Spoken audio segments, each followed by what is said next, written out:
हाँ, सारथी की जो लिस्ट है ठीक है, क्योंकि ड्राइवर के पास कम से कम सीट होती है पीछे आगे, जहां वो ड्राइव करता है।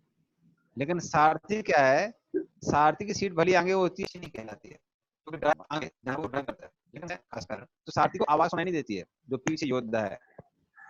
तो योद्धा को पैर से आवाज करके बताना पड़ता है कि सारथी को दाएं जाना है या बाएं जाना है। कभी कभी उसको पैर मारना भी पड़ता है, दाएं तरफ या बाएं तरफ। तो उसको लात खा खा के अपना वो करना पड़ता है। तो इसलिए सारथी की जो पोजीशन है बहुत अच्छी नहीं कहलाती है, या फिर पैर से आवाज सुन के करना पड़ता है। तो भले ही कृष्ण वो कार्य क्यों नहीं कर रहे थे, लेकिन क्यों कर रहे थे? अपने भक्त के स्नेह के कारण। और क्योंकि वो सारथी का कार्य कर रहे हैं, इसका मतलब ये नहीं है कि अब आप उनको भगवान नहीं कहेंगे। तो पापा जी उदाहरण देते हैं कि अगर कोई राजरानी है, राजरानी मतलब राजमाता है, रानी है, तो अगर वो अपने बच्चे का मलमूत्र उठाती है, तो राजरानी से मेहतरानी नहीं बन जाती है, वो राजरानी ही रहती है। क्यों? क्योंकि वो मलमूत्र उठा रही है, किस लिए? इसके कारण। वो इसलिए मलमूत्र नहीं उठा रही है क्योंकि उसको पैसा मिलता है उसके लिए। उसी तरह से भगवान भक्तों के लिए नहीं बन जाती है, वो क्यों? क्योंकि वो मलमूत्र है उसके लिए। उसी तरह से भगवान किसके नचने के कारण, इसलिए उनको अच्युत कहते हैं। उनकी पोजीशन कभी भी गिरती नहीं है, वो भगवान ही रहते हैं। भगवान अगर चोरी करते हैं माखन की, तो माखन चोर कहलाते हैं, लोग पूजा करते हैं। रण छोड़ के भागते हैं रुक्मिणी से विवाह करने के लिए, तो देर हो रही थी, उनको रणछोड़ कहा जाता है, प्रशंसा की जाती है। तो इस तरह से भगवान की कभी पोजीशन गिरती नहीं है। तो ये यहाँ पे इसलिए उनको क्या कहा गया है? अच्युत कहा गया है। जाते हैं। ओके, तभी 30 नंबर श्लोक में हम लोग आते हैं। योत्समानान अवेक्षेहम या एते अत्र समागता धातराष्ट्र दुर्बुद्धिर युद्धे प्रिय चिकीर्षवः। मुझे उन लोगों को देखने दीजिए जो यहाँ पर धृतराष्ट्र के दुर्बुद्धि पुत्र दुर्योधन को पसंद करने की इच्छा से लड़ने के लिए आए हुए हैं। तो धातराष्ट्र दुर्बुद्धिर, उसकी जो दुर्बुद्धि पुत्र है दुर्योधन, उसको प्रसन्न करने के लिए आए हैं। तो फिर क्या होता है? संजय उवाच एव मुक्तो ऋषिकेशो गुडाकेशेन भारत सेनयोर उभयोर मध्ये स्थापयित्वा रथोत्तमम्। पढ़िए इसको। संजय ने कहा, हे भरतवंशी, अर्जुन द्वारा इस प्रकार संबोधित किए जाने पर भगवान कृष्ण ने दोनों दलों के बीच में उस उत्तर रथ को लाकर खड़ा कर दिया। तो यहाँ पर दो शब्द बहुत महत्वपूर्ण है, रूपा जी लिखते हैं। एक है ऋषिकेश और दूसरा है गुड़ाकेश। ऋषिक मतलब है, ऋषिक मतलब इंद्रियां, और ईश मतलब उनको नियंत्रण करने वाले। तो वो भगवान जो सबकी इंद्रियों को नियंत्रित करते हैं, वो अभी क्या कर रहे हैं? अर्जुन के नियंत्रण में आकर प्रेमवश अर्जुन का रथ चला रहे हैं। तो जो सबको कंट्रोल करते हैं वो अभी अर्जुन का कंट्रोल स्वीकार कर रहे हैं। किसके कारण? प्रेम के कारण। तो इसलिए उनको क्या बोलते हैं यहाँ पर? ऋषिकेश कहते हैं। और दूसरा शब्द जो है वो है गुड़ाकेश। अर्जुन को यहाँ गुड़ाकेश कहा गया है। हाँ, तो गुड़ाकेश के कई मीनिंग है। हाँ, तो एक गुड़ाकेश का मतलब है, जो प्रभुपाद जी लिखते हैं, गुड़क का मतलब प्रभुपाद जी लिखते हैं, उसका मतलब है नींद। आप क्या कर सकते हैं? तात्पर्य पढ़ सकते हैं। एक लोग जो भी भक्त थे तात्पर्य भी पढ़ लीजिए, फिर हम एक्सप्लेन करते हैं उसको। अच्छा तात्पर्य है। इस श्लोक में अर्जुन को गुड़ाकेश कहा गया है। गुड़ा का अर्थ है नींद। और जो नींद को जीत लेता है वह गुड़ाकेश है। नींद का अर्थ, अतः अर्जुन ने कृष्ण की मित्रता के कारण नींद तथा अज्ञान दोनों पर विजय प्राप्त की थी। कृष्ण के भक्त के रूप में वह कृष्ण को क्षण भर भी नहीं भुला पाया, क्योंकि भक्त का प्रभाव ही ऐसा होता है। यहाँ तक कि चलते अथवा सोते हुए भी कृष्ण के नाम, रूप, गुणों तथा लीलाओं के चिंतन से भक्त कभी मुक्त नहीं रह सकता। अतः कृष्ण का भक्त उनका निरंतर चिंतन करते हुए नींद तथा अज्ञान दोनों को जीत सकता है। इसी को कृष्ण भावनामृत या समाधि कहते हैं। प्रत्येक जीव की इंद्रियों तथा मन के निर्देशक अर्थात ऋषिकेश के रूप में कृष्ण अर्जुन के मंतव्य को समझ गए कि वह क्यों सेनाओं के मध्य में रथ को खड़ा करवाना चाहता है। अतः उन्होंने वैसा ही किया और फिर वे इस प्रकार बोले।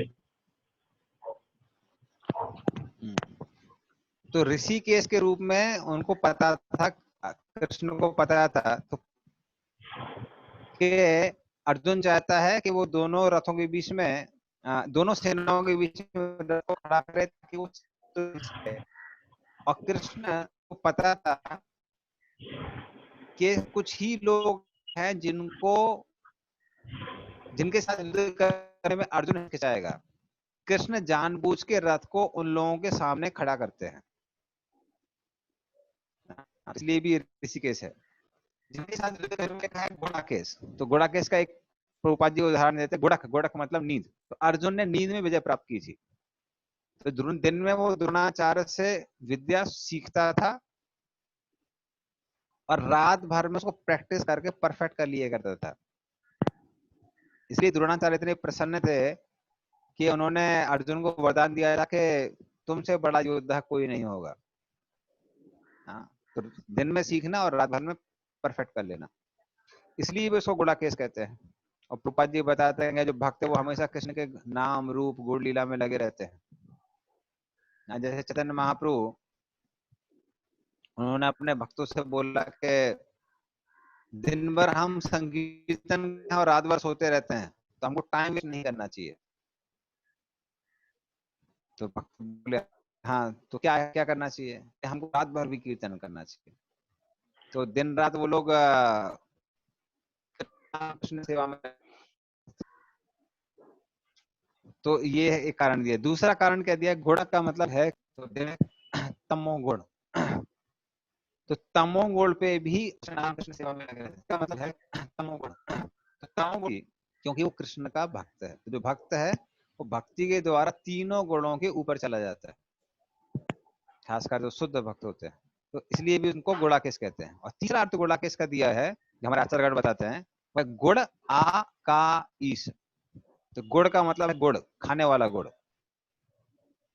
आ का मतलब है विष्णु, क्योंकि भगवान विष्णु को क्या बोला जाता है कि सारे शब्दों में वो आ है, आकार। तो आ मतलब विष्णु, का मतलब जो इस भौतिक सृष्टि के कारण है ब्रह्मा, और ईश बोला जाता है शिव को। इसका मतलब गुड़ाकेश ये अर्जुन वो है जिसने ब्रह्मा, विष्णु और शिव को गुड़ खिलाया। किस चीज का गुड़? कृष्ण भक्ति की मधुरता का गुड़। कैसे खिलाया? वो दिखा के कि वो भगवान जो सबको नियंत्रित करते हैं, ऋषिकेश अभी क्या कर रहे हैं? अर्जुन का नियंत्रण स्वीकार कर रहे हैं और अर्जुन के घोड़ों को नियंत्रित कर रहे हैं। इस तरह से भक्ति का जो गुण है वो अर्जुन ने दिया ब्रह्मा, विष्णु और शिव को। इसलिए भी अर्जुन को यहाँ पर गुड़ाकेश कहा जाता है। तो ये तीन कारण है, ठीक है ना? तो पहला नींद जीता, नींद को जीता, दूसरा तमोगुण को जीता, और तीसरा ब्रह्मा, विष्णु, शिव को भक्ति का जो की मधुरता का जो गुण है वो खिलाया। तो ये तीन कारण बताते हैं। तो अभी 25 नंबर में हम लोग आते हैं।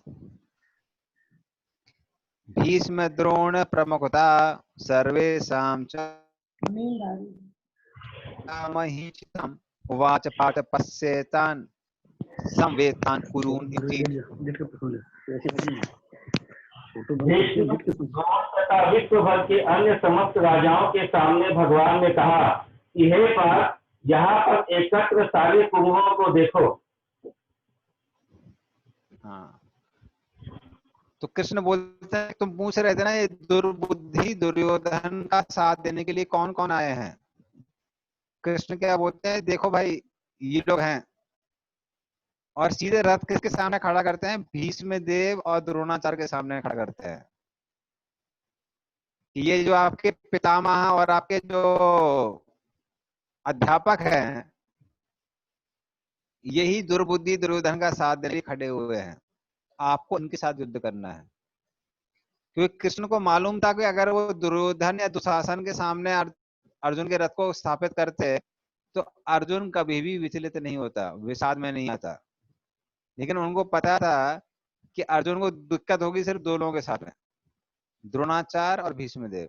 इसलिए जानबूझ के कृष्ण उन दोनों के समक्ष अर्जुन के रथ को स्थापित करते हैं। तो क्योंकि कृष्ण को भगवत गीता बोलनी थी, कृष्ण पूरा बैकग्राउंड उसके लिए क्रिएट कर। आगे 26 नंबर। तत्र पश्यत् स्थान पार्थ पितॄन् अथ पितामहान् आचार्यान् मातुलान् भ्रातॄन् पुत्रान् पौत्रान् सखींस्तथा ससुरान् सुहृदश्चैव सेनयोरपि। पढ़िए इसको। अर्जुन ने वहां पर दोनों पक्षों की सेनाओं के मध्य में अपने चाचा, ताऊ, पितामहों, गुरुओं, मामाओं, भाइयों, पुत्रों, पौत्रों, मित्रों, ससुरों और शुभ चिंतकों को भी देखा। तो अभी उसको इन सब सगे संबंधियों के साथ में युद्ध करना था। कई बार हमको समझ में नहीं आता है कि अरे भाई अर्जुन के लिए इतनी क्या दिक्कत थी कि विषाद में आ गया। कुछ लोग बोलते हैं अरे भयभीत हो गया। तो इन सब लोगों के साथ में अर्जुन को युद्ध करना था जो उसके सगे संबंधी थे। इसलिए अर्जुन बाद में कंफ्यूज हो जाता है कि हम इन लोगों को कैसे मार सकते हैं। तो हमारे एक भक्त हैं, वो जब भक्ति शास्त्री क्लास देते हैं, एक प्रभुपाद, तो वो क्या करते हैं, वो सब लोगों से बोलते हैं कि आपका जो भी प्रिय व्यक्ति है, जो व्यक्ति आपको सबसे प्रिय है, कल आप उसका फोटोग्राफ लेके आइए।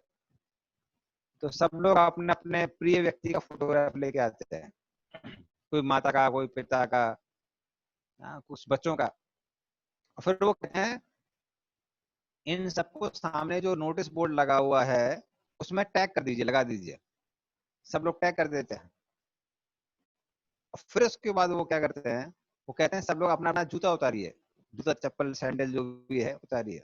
सब लोग उतारते हैं।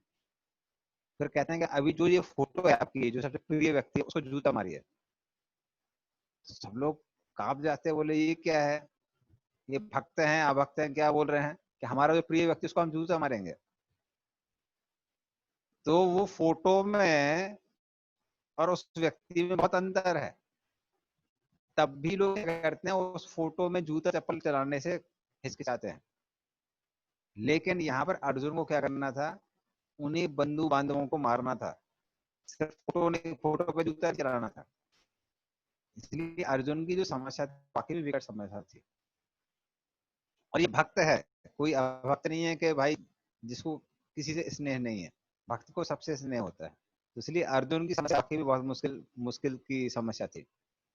खासकर जैसे भूरी श्रवा प्रभुपाद जी लिखते हैं, भूरी श्रवा उसका मित्र था, परम मित्र, जिसके साथ में अर्जुन ने युद्ध कला सीखी थी। फिर वहां पर द्रोणाचार्य थे, भीष्म देव थे। भीष्म देव वो जिन्होंने उनको पूरा आश्रय दिया है बचपन से। तो पांडु के जाने के बाद में कौरव लोग पांडवों पर इतना हमला करते हैं और भीष्म देव ही उनको शरण देते हैं। धृतराष्ट्र को मारना चाह रहा था और फिर वो क्या करते हैं, सिर्फ वो नहीं देते हैं, भीष्म देव वो भी है, महाजन भी है। तो भक्ति का भी जो शिक्षा है किसने दिए, भीष्म देव ने दिए। द्रोणाचार्य हैं जिन्होंने उनको धनुर्विद्या सिखाई है। तो ऐसे लोगों के विरुद्ध खड़ा होना और हमला करना, ये अपने आप में बहुत मुश्किल कार्य है। तो वो यहाँ पे दिखाया जाता है कि ये सब सगे संबंधी ही उसके सामने खड़े हुए थे और एकदम युद्ध के लिए तत्पर थे। तो फिर आगे क्या होता है, तो अर्जुन का रिएक्शन दिया है 27 नंबर श्लोक में।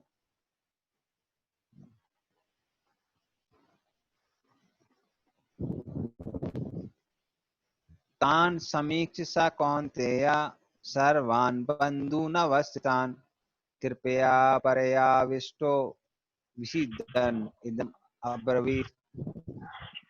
जब पढ़िए कुंती इसको। जब कुंती पुत्र अर्जुन ने मित्रों तथा संबंधियों की इन विभिन्न श्रेणियों को देखा तो वह करुणा से अभिभूत हो गया और इस प्रकार बोला। हाँ, पूरी करुणा उसके हृदय में आ गई, अरे भाई इनको कैसे मार सकते हैं, हमारे सगे संबंधी हैं। जब कोई भी व्यक्ति बाहर विजय प्राप्त करता है, जैसे मान लीजिए बिजनेस में आपका बहुत प्रॉफिट हुआ है, या फिर जो लोग जॉब करते हैं उनको प्रमोशन मिला है, या फिर बच्चा क्लास में फर्स्ट आया है, तो जैसे ही उसको कुछ भी पुरस्कार मिलता है, कुछ भी उन्नति प्राप्त होती है, तो सबसे पहले लोग घर में आते हैं अपने सगे संबंधियों के पास, क्योंकि सगे संबंधी जब प्रसन्न होते हैं वो सुन के और अप्रिशिएट करते हैं, उससे प्रसन्नता मिलती है। लेकिन यहाँ पर अस्त्र शस्त्र चलाने तो उन्हीं सगे संबंधियों पे, तो ये बहुत मुश्किल कार्य है, इतना आसान कार्य नहीं है। तो उसके हृदय में क्या हो जाता है, करुणा उत्पन्न हो जाती है। तो इसलिए वो क्या करता है, फिर अर्जुन बोलना चालू करता है।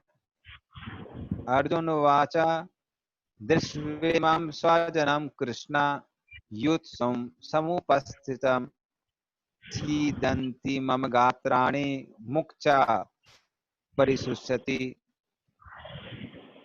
अर्जुन बढ़िया ने इसको। कहा अर्जुन ने कहा, हे कृष्ण, इस प्रकार युद्ध की इच्छा रखने वाले अपने मित्रों तथा संबंधियों को अपने समक्ष उपस्थित देखकर मेरे शरीर के अंग कांप रहे हैं और मेरा मुंह सूखा जा रहा है। तो अर्जुन युद्ध न करने के 5 कारण देता है। तो पहला कारण यहां से चालू होता है। वो कारण क्या है, मित्र और सगे संबंधियों के प्रति करुणा। तो ये पहला कारण है। तो वो देखता है कि ये जो लोग युद्ध करने के लिए इतने तत्पर हैं, इनको देख के क्या मेरे शरीर में कंपन हो रहा है और मेरा मुंह सूख रहा है।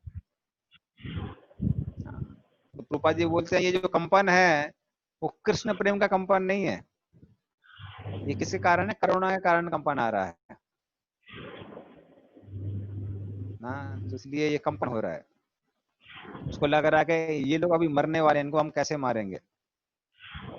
और फिर वो आगे और भी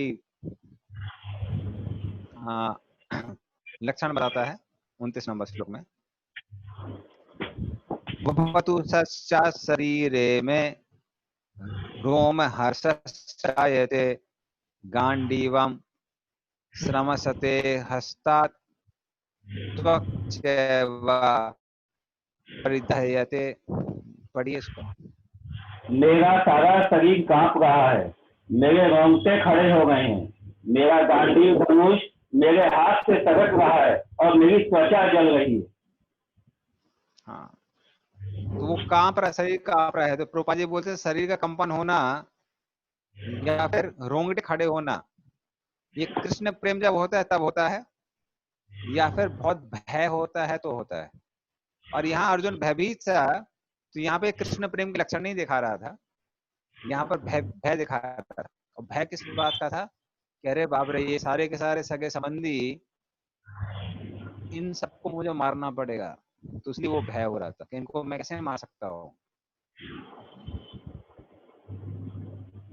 और दूसरा यहाँ पे मुख्य चीज है कि गांडीव जो उसके हाथ में था, वो गांडीव हाथ से गिर रहा था। ये गिरना ये अपने आप में हृदय दौर्बल्यता का द्योतक है। क्यों है, क्योंकि अर्जुन ने युद्ध के पहले प्रतिज्ञा ली थी कि जो भी मुझे गांडीव नीचे रखने के लिए बोलेगा मैं उसको मार दूंगा। और युद्ध के समय ऐसा होता भी है। युद्ध के समय जब अर्जुन और कृष्ण किसी एक योद्धा को मारने के लिए थोड़ा दूर में जाते हैं तो कर्ण युधिष्ठिर महाराज को बंदी बना लेता है। लेकिन कर्ण ने क्योंकि प्रतिज्ञा ली हुई थी कुंती किससे कि तुम्हारे 5 ही पुत्र रहेंगे, तो उसने सोचा कि सिर्फ अर्जुन को मारना है और लोगों को नहीं मारना है। तो युधिष्ठिर मारता नहीं है। कर्ण क्या करता है, बहुत अपशब्द बोलता है। कहता है अरे आप तो ब्राह्मण है, आपको पूजा पाठ करना चाहिए। पूजा पाठ करने की जगह आप क्या कर रहे हैं, यहाँ पे युद्ध करने के लिए आ गए हैं। तो बहुत बेइज्जती करता है युधिष्ठिर महाराज की। और फिर उसके बाद में क्या करता है, युधिष्ठिर महाराज को ऐसे ही छोड़ देता है। और युधिष्ठिर महाराज पूरा दुखी होके अपने टेंट में चले जाते हैं,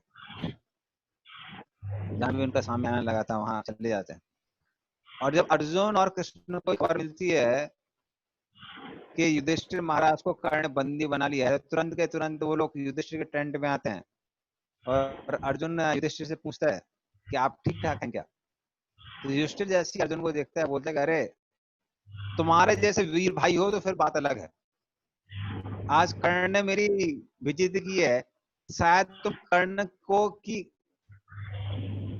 की के जीवन को लेकर यहाँ पर आए हो, कर्ण को मार कर यहाँ पर आए हो। तो अर्जुन मना कर देता है। अर्जुन कहते हैं नहीं नहीं, मैंने सुना कि आपके ऊपर हमला हुआ है, कर्ण ने बंदी बना लिया है, इसलिए मैं आपका हालचाल देखने के लिए आया है, मैंने अभी कर्ण का वध नहीं किया है।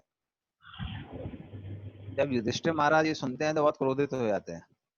कहते हैं कि अरे निर्लज्ज कहेंगे, यहाँ पर आ गए, अपने गांडीव को नीचे गिरा दो। क्या फायदा है गांडीव रख के जब तुम अपने भाई की बेइज्जती का बदला नहीं ले सकते हो।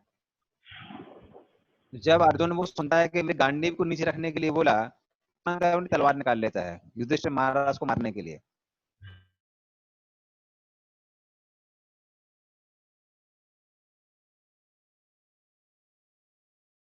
तो यही खत्म हो जाएगा। कहते हैं कि तुम पांडव लोगों को, तुम लोगों को चस्का लगा हुआ है प्रतिज्ञा लेने का, जब चाहे तब प्रतिज्ञा लेते रहते हैं। कभी भीष्म देव प्रतिज्ञा लेते हैं, कभी नो कोई पांडव, कभी कोई पांडव, तो तुम लोगों को चस्का लगा हुआ है। तो फिर कृष्ण समझाते हैं, कहते हैं कि देखो अर्जुन, अपने भाई को मारो मत और अपनी प्रतिज्ञा को तोड़ने की आवश्यकता नहीं है। किसी भी क्षत्रिय के लिए उसकी बेइज्जती करना उसकी मृत्यु से भी बदतर है, इसलिए इनकी बेइज्जती करो। तो अर्जुन वही करता है, तलवार को अंदर रख लेता है और फिर बेइज्जती करना चालू करता है। कहता है कि आप हमको बोल रहे हैं, आप कौन सा बड़ा तीर मार के आए हैं वहां पे। आपको पूजा पाठ करना चाहिए, घंटी हिलाना चाहिए, चामर आमर हिलाना चाहिए, कहाँ पे पहुंच गए वहां पर युद्ध करने के लिए। वहां पे उसने सिर्फ आपको पकड़ा नहीं, करने आपको मारने लायक भी नहीं छोड़ा, और आप चुपचाप आके यहाँ बैठे हुए हैं। जब आपकी बेइज्जती की थी तो आप इतने बड़े योद्धा थे, तो वापस युद्ध करने चले जाते, छुपे बैठे हुए हैं कायर की तरह यहाँ पे टेंट के अंदर। तो उस तरह से उनको छोड़ देता है। तो वो अर्जुन जिसने इतनी बड़ी प्रतिज्ञा ली थी कि कोई भी मुझे गांडीव नीचे रखने के लिए बोलेगा तो मैं मार दूंगा, वो अभी अर्जुन क्या कर रहा है, उसके हाथ पैर फूल रहे हैं, वो उस शरीर में कंपन आ रहा है, उसने अपना गांडीव नीचे रख दिया है। जिससे हम देख सकते हैं कि व्यक्ति कितना भी क्वालिफाइड क्यों ना हो, जब जीवन में समस्याएं आती हैं तो स्वयं से उनका हल निकालना बहुत मुश्किल होता है। तो अर्जुन इतना क्वालिफाइड था कि सारे देवताओं को प्रसन्न किया था, शिव जी से पशुपति अस्त्र प्राप्त किया था। इतना ज्यादा इंद्रियों में उसका संयम था कि जब वो स्वर्ग में गया तो उर्वशी ने उसको भोग करने के लिए प्रपोज किया कि आप हमारे साथ भोग कर सकते हैं। और अर्जुन बोला नहीं नहीं, आप हमारी माता हैं, कि हमारे जो पूर्वज हैं पुरूरवा, उनसे आपका विवाह हुआ था। तो उर्वशी कहती है देखिए हम लोग अप्सरा हैं, हमारा जो कुमारित्व होता है वो कभी नष्ट नहीं होता है, इसलिए हम लोग हजारों बार भी भोग करके कुमारी ही रहती हैं। तो इसलिए हम किसी की माँ नहीं है, किसी की बहन नहीं है। तब भी अर्जुन मना कर देता है। फिर उर्वशी उनको श्राप देती है कि तुम नपुंसक हो जाओ। तो 1 साल के लिए अर्जुन नपुंसक रहता है अपने रूप में। तो वो अर्जुन जो इतना संयमी था, इतना विद्वान था, इतना शक्तिशाली था, इतना इंद्रियों पे संयम था, वो भी क्या हो जाता है, यहाँ पर कंफ्यूज हो जाता है। तो ये यहाँ पर हम देख सकते हैं। बस एक और श्लोक लेंगे हम लोग, 30 नंबर श्लोक। टाइम हो रहा है। ना च शक्नोमि अवस्थातुं ब्रह्मत्व च मे मनः निमित्तानि च पश्यामि विपरीतानि केशव। पढ़िए इसको। मैं यहाँ अब और अधिक खड़ा रहने में असमर्थ हूँ। मैं अपने को भूल रहा हूँ और मेरा सिर चकरा रहा है। हे कृष्ण, मुझे तो केवल अमंगल के कारण दिख रहे हैं।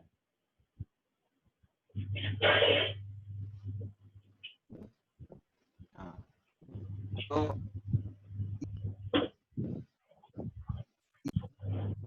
विपरीतानि, ये शब्द महत्वपूर्ण है। तो वहां से आप पढ़िए। हाँ बोलो। तात्पर्य पूरा पड़ेगा। हरी बोल।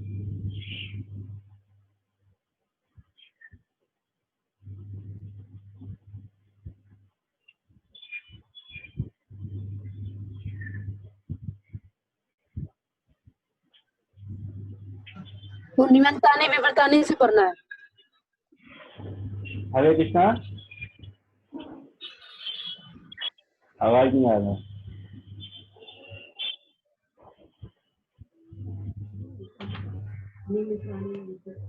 लगता है प्रभु जी का लिंक कट गया है।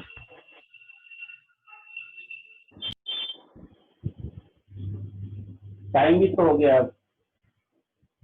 हाँ रुकिए रुकिए, ये श्लोक कंप्लीट करेंगे।